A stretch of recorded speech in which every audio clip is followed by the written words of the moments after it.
George H. W. Bush becomes first U.S. president to turn 94. This file photo provided by Office of George H. W. Bush shows a photo of former President George H. W. Bush that was tweeted on Friday, June 1, 2018, from his hospital bed while reading a book about himself and his late wife in Biddeford, Maine. Bush is celebrating his 94th birthday in Maine. He is relaxing at his home in Kennebunkport on Tuesday, June 12, 8 days after being released from the hospital where he was treated for low blood pressure. Paul Morse, Office of George H. W. Bush via AP. File, Kennebunkport, Maine. AP. George H. W. Bush enjoyed a relaxing birthday on Tuesday as he became the first former U.S. president to turn 94.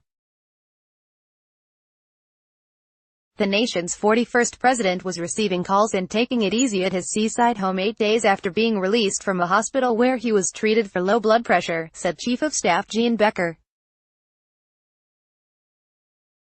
Bush's office shared a letter from the president in which he said, "My heart is full on the first day of my 95th year. As many of you know, for years I have said the three most important things in life are faith, family and friends. My faith has never been stronger," the former president wrote in the letter. Several of his children were in town, including former President George W. Bush, who posted a smiling photo of the two of them on Instagram. "I'm a lucky man to be named for George Bush and to be with 41 on his 94th birthday," wrote Bush, the nation's 43rd president. Another son, Neil Bush, called on people in a newspaper opinion piece to volunteer and to become a point of light. As president, Bush encouraged others to be points of light, reflecting his belief that people need to help out in their communities. Bush became the oldest U.S. president months ago and is the first to celebrate a 94th birthday, said spokesman Jim McGrath. Former Democratic President Jimmy Carter isn't far behind, at age 93, and he'll celebrate his 94th on October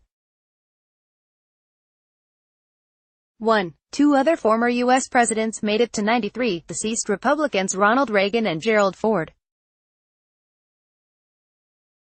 The Central Intelligence Agency marked Bush's birthday by releasing declassified material related to his tenure as the agency's director from January 1976 to January 1977. The items include a video about his path to becoming CIA director and another about his farewell visit to the agency employees in January 1993, the final month of his presidency. Related to that visit is a copy of a schedule for a briefing over lunch to discuss Iraq, Bosnia, Somalia, counterintelligence, counter-narcotics and SysOps, an apparent reference to former Soviet states. After dessert, the briefs include presentations on Russia, North Korea and ClanSig operations, an agency acronym for Clandestine Signals Intelligence. Copyright 2018 The Associated Press. All rights reserved. This material may not be published, broadcast, written or redistributed.